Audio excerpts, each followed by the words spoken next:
레위기 8장의 주제는 제사장 위임식입니다.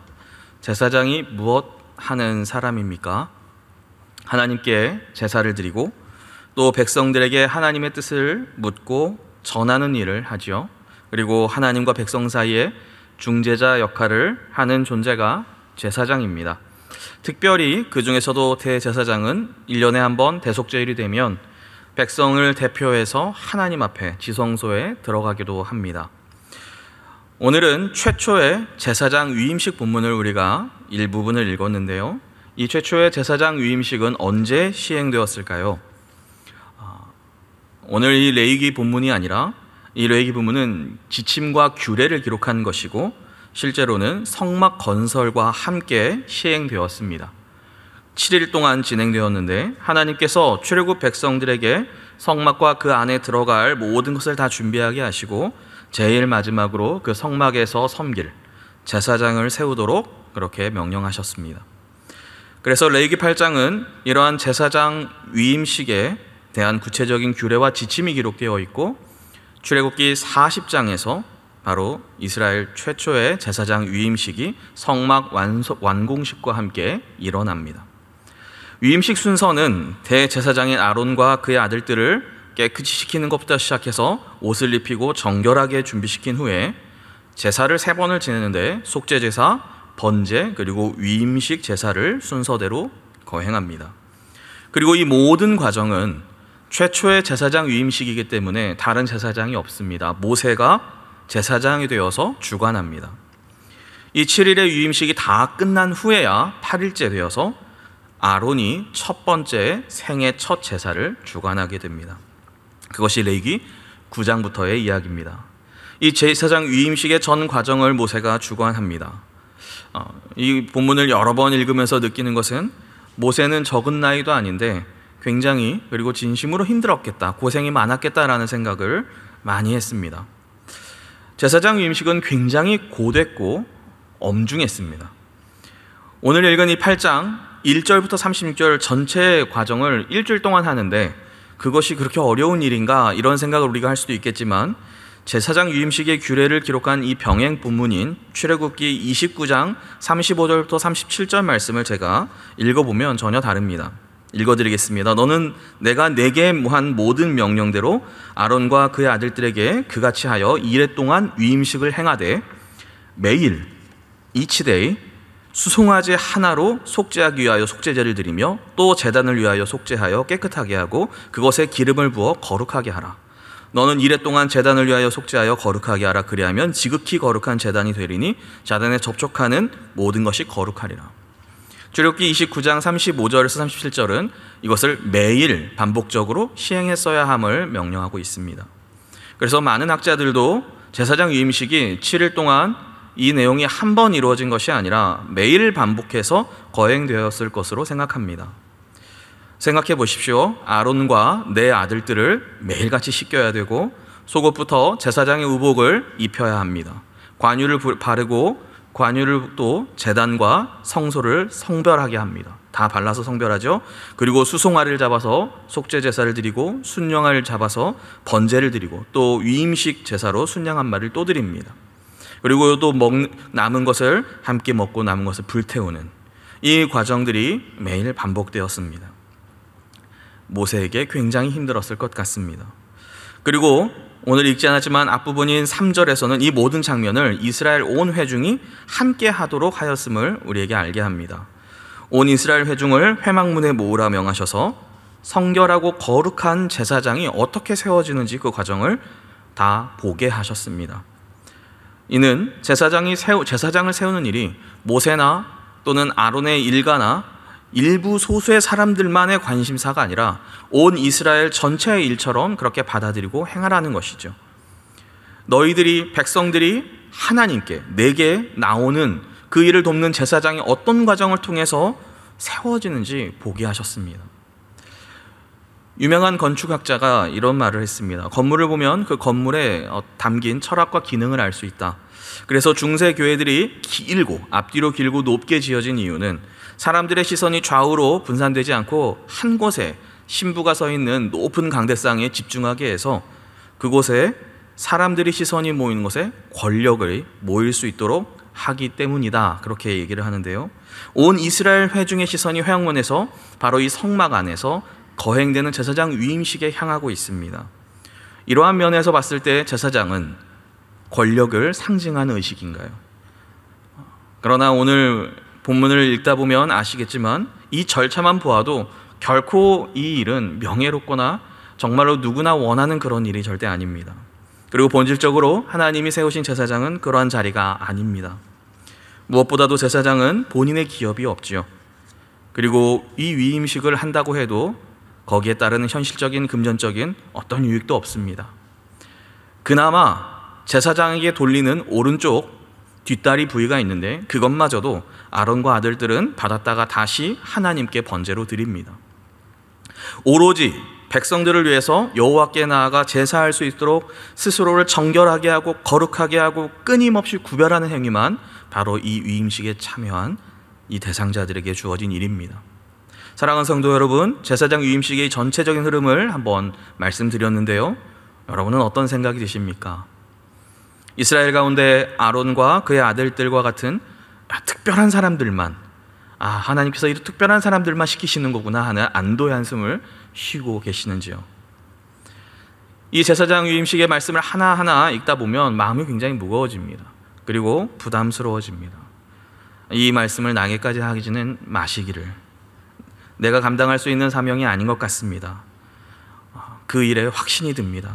이런 일은 믿음이 크고 아주 강직하고 듬직한 하나님이 특별히 구분한 사람들에게 하나님 주시고 부르시면 좋겠습니다. 행여 겨우 우리가 용기를 내본다면 이스라엘 회중들처럼 그 회막문에 모여서 우리가 지켜보는 것 정도는 일주일 동안 해볼 것 같습니다. 우리의 심정은 사실 이 위임식 본문을 읽으면 읽을수록 사실 이런 마음이 더 많이 들지만 하나님께서는 우리를 향해 그러한 계획을 갖고 계시지 않으셨습니다. 베드로전서 2장 5절 말씀을 보시면 너희도 산돌같이 신령한 집으로 세워지고 예수 그리스도로 말미암아 하나님이 기쁘게 받으실 신령한 제사를 드릴 거룩한 제사장이 될지니라. 신령한 제사를 드릴 거룩한 제사장이 될지니라. 누가요? 너희는. 사실 베드로전서까지 갈 필요도 없습니다. 출애굽기 19장 6절에는 이렇게 기록되어 있습니다. 너희가 내게 대하여 제사장 나라가 되며 거룩한 백성이 되리라. 너는 이 말을 이스라엘 자손에게 전할지니라. 제사장 위임식 말씀을 아론과 그 아들들이 어떻게 했는지 왜 그랬는지 알아보는 성경 공부가 오늘 이 본문을 대하는 우리의 자세가 되어서는 안 되겠지요. 하나님께서는 저와 여러분이 정결하고 거룩한 제사장적인 삶을 살기를 이 본문을 통해서 강력하게 우리에게 원하시고 요구하시고 그 삶에 우리가 순종하고 뛰어들었을 때 기뻐하신다는 겁니다. 그런데 이 거룩한 제사장 사명을 우리가 오늘부터 내가 우리 가정의 제사장 삶을 살아야지, 제사장이 되리라, 이렇게 우리가 마음을 다잡고 정말 엄두가 안 나지만 힘을 내어서 이들이 7일간 위임식을 했던 것처럼 우리도 나름 기간을 정해서 하나님 앞에 특훈을 들어가기도 하죠. 작전 기도를 하기도 하고 전폭이나 신앙훈련학교에 우리가 등록하기도 합니다. 금식 기도도 하고 여러 가지 우리들이 신앙훈련을 위해서 우리가 하나님 앞에 나아가죠. 그런데 그렇다고 우리가 정결하고 거룩하게 되어지는 이 제사장 위임식과 같이 우리의 삶이 그렇게 세워지던가요? 우리는 다시 금세 무너지는 것들을 많이 경험합니다. 참으로 이 일이 정말 다가가기 어려운 일임에도 우리가 용기를 내어서 더 도전하지만 그래도 좌절을 시키는 것은 우리의 열심으로 되어지는 일들이 아니라는 겁니다. 오늘 본문에서 우리가 주목해야 될 사실은 제사장 위임식의 절차와 기간과 그들이 한 고생과 그들의 모든 수련 내용이 제사장을 만들어낸 것이 아닙니다.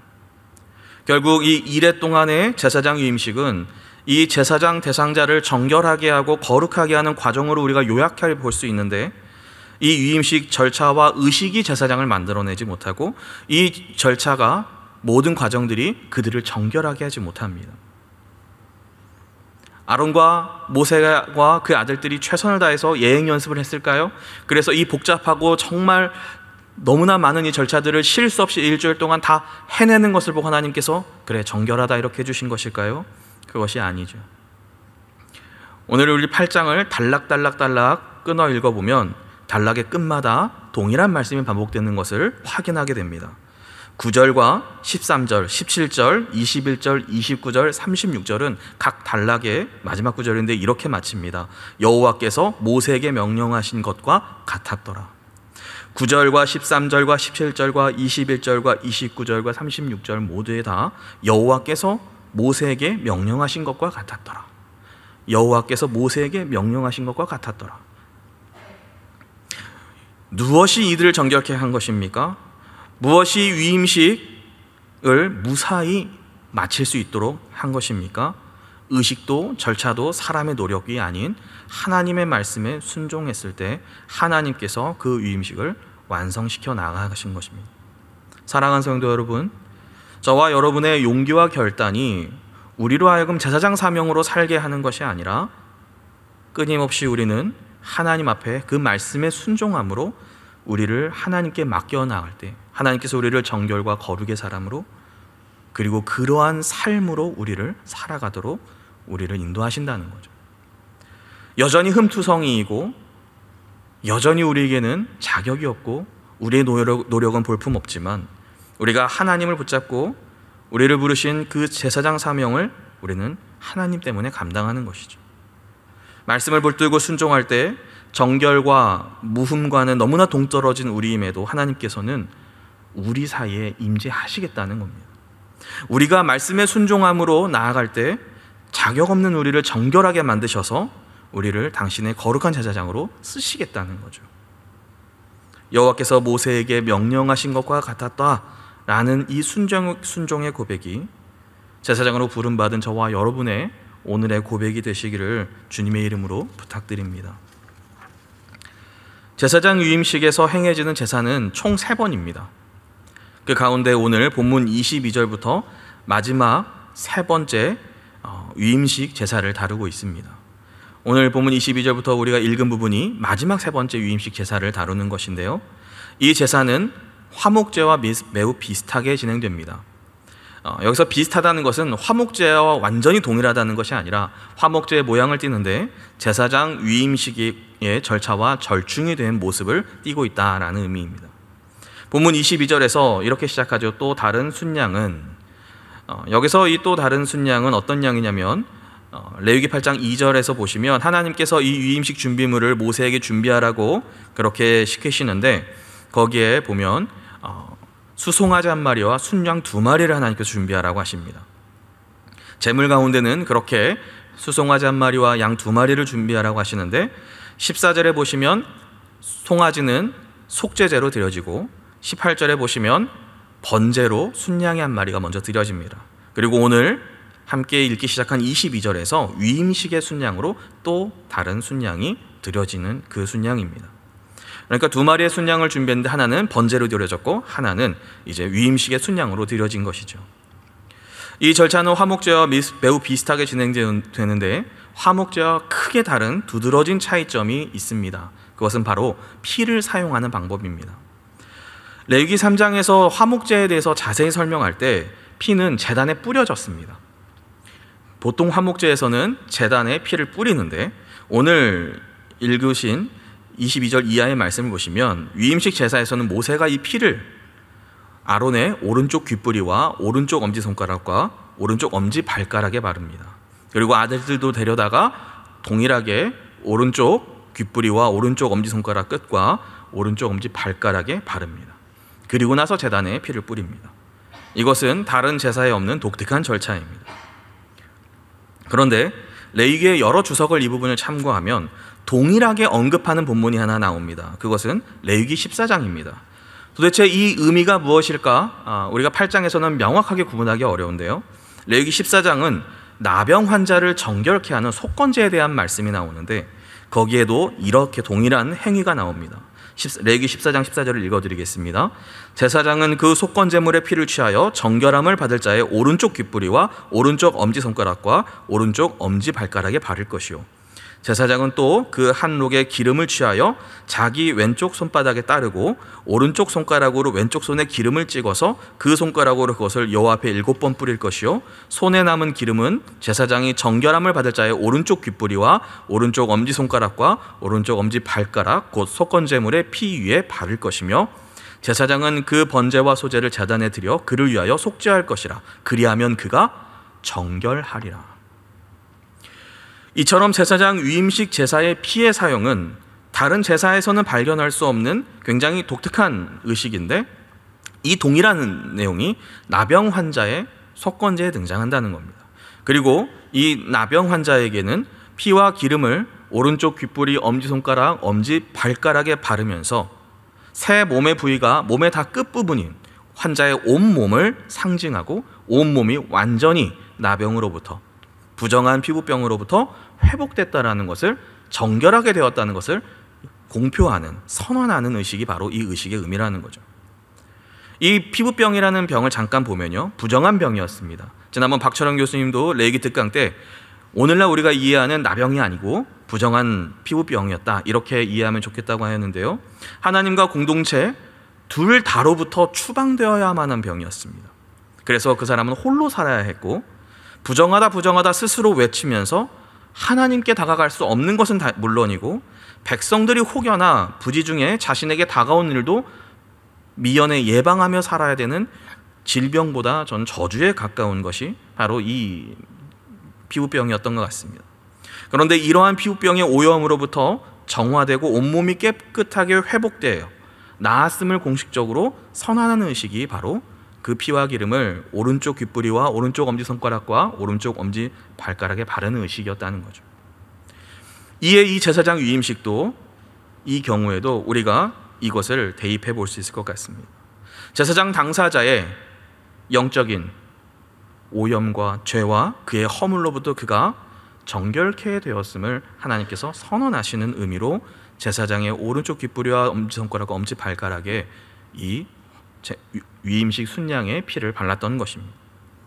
문둥병자의 삶이 완벽하게 이전과 다르게 회복되고 그가 하나님과의 관계가 회복되고 공동체와의 교제가 회복된 것처럼 삶의 모든 면에서 이제 이 제사장의 삶은 이전의 삶과 전혀 다른 죄의 오염과 영적인 오염과 육적인 모든 더러움으로부터 정결하고 거룩한 삶을 이제는 살아는 사람이다라는 것을 공식적으로 공표하는 것이죠. 특별히 한 가지 더 생각해 볼 수 있는 것은 이 귀와 손가락과 발가락은 듣고 행하고 걸어가는 기관을 다 상징합니다. 이는 제사장이 백성들을 인도하고 제사를 집전하고 그들에게 하나님의 뜻을 알려주고 백성들의 신앙을 지도해야 되는 그러한 제사장의 삶이 어떠해야 함을 우리에게 동시에 말씀해 주고 있습니다. 제사장의 정결한 삶은 위임식으로 끝나서는 안 된다는 것이죠. 제사장으로의 부르심은 위임식을 통해서 자격증을 하나 취득하는 것이 아닙니다. 하나님의 말씀을 듣는 귀가 늘 정결해야 하고 그의 삶의 행실이 늘 정결한 행실로 나아가야 하고 그의 삶의 그 발자국을 돌아보았을 때 하나님의 말씀에 순종하는 삶을 그가 걸어갈 것이 바로 제사장의 삶의 모습이 되어야 된다라는 것이 이 특정한 부위에 바라는 의식을 담고 있는 의미입니다. 제사장의 제사장다움은 그가 무엇에 귀를 기울이고 있고 그가 어떤 행실을 하고 있으며 그가 어떤 삶의 발자취를 걸어왔는가로 드러난다는 거죠. 그 사람을 알려면 친구를 보라라는 말이 있어서 한번 그 사람을 알려면 이렇게 검색을 해봤더니 요즘은 이렇게 나오더라고요. 카드 명세서를 확인해라. SNS를 열어봐라. 네. 요즘은 알고리즘이 그 사람이 집중적으로 검색하는 것들을 다 띄워주기 때문에 여러분의 카드 명세서는 무엇으로 채워져 있습니까? 여러분의 스마트폰에는 어떤 정보로 가득 채워져 있습니까? 우리가 무엇으로 채워져 있는지 그것이 바로 오늘 우리가 누구인지, 우리가 무엇에 관심을 갖고 있는지를 보여준다는 거죠. 거룩한 제사장으로 우리를 부르신 것은 제사장 의복을 갖춰 있고 우리의 겉모습이 제사장 스타일처럼 점점 갖춰가는 것을 말하지 않습니다. 영원한 대제사장이신 그 그리스도를 닮아 일찍이 죽임당한 것 같은 어린 양의 그 십자가의 흔적을 닮아서 그분의 보혈을 우리 온몸에 바르고 그 흔적이 묻어나는 그러한 삶이 바로 제사장다운 삶이라는 것이죠. 이후 25절부터는 위임식 순양에 하나님께 드릴 기름 곧 지방 전부와 원래는 화목제에서 제사장 몫인 오른쪽 뒷다리를 무교병 광주리의 일부와 함께 하나님께 드리는 제사로 이어집니다. 그 모든 것을 다 불태워 드린 이후에 29절을 보시면 화목제의 제사장 몫이었던 가슴 부위를 모세에게, 이 위임식의 실질적인 제사장 역할을 하는 모세에게 주는 것을 우리가 29절에서 확인할 수 있고요. 그 후 30절에서 모세가 관유와 피를 가지고 제사장들의 옷에 뿌리는 위임식 절차의 마지막 단계에 돌입합니다. 이 관유와 피를 가지고 제사장들과 그 제사장들의 옷에 대상자들의 옷에 뿌리는 이 절차는 이제 위임식의 마지막 절차인데요. 30절은 이렇게 기록하고 있습니다. 모세가 관유와 제단 위에 피를 가져다가 아론과 그의 옷과 그의 아들들과 그의 아들들의 옷에 뿌려서 아론과 그의 옷과 그의 아들들과 그의 아들들의 옷을 거룩하게 하고, 여기서 이 모든 일을 하는 이유는 거룩하게 하기 위함이다라고 그렇게 말씀하고 있죠. 위임식 대상자들과 그 옷에 피를 뿌렸다. 여러분 한번 생각을 해보셨으면 좋겠습니다. 아론과 그의 아들들, 그들의 온 몸은 어떤 모습이었을까요? 이 제사는 많은 학자들이 7일 동안 매일 반복됐을 거라고 많이 동의하는데요. 아마 아침마다 씻긴 씻었어도 옷은 계속 피와 기름으로 범벅이 된 모습이었을 겁니다. 그들에게서 나는 냄새, 그들의 행색, 그들의 모습은 어떻게 보였을까요? 거룩한 이미지로 보이십니까? 상상이 되십니까? 그런데 놀랍게도 30절은 이 모든 일은 거룩하다, 거룩하게 하기 위함이다 라고 하나님께서 말씀하신다는 거죠. 여러분 왜 그렇습니까? 그 이유는 너무나도 자명한데 희생제물의 피가 죄를 씻어냈기 때문입니다. 하나님께 거룩과 정결은 우리가 깨끗이 씻고 우리가 정리를 잘하는 것이 아닙니다. 허물 많은 사람을 희생제물을 통해서 그들을 정결하게 하고 거룩하게 하는 것이 하나님께 거룩인 거죠. 레위기 8장 34절이 바로 이것을 간략하게 요약한다고 생각합니다. 오늘 행한 것은 여호와께서 너희를 위하여 속죄하게 하시려고 명령하신 것이니. 결국 이 제사장 위임식은 할 만한 사람을 불러다가 죄가 없고 정말로 하나님께 열심인 사람을 세운 의식이 아니고 지극히 평범하고 아론이 세워졌다는 것만 봐도 우리는 알겠죠.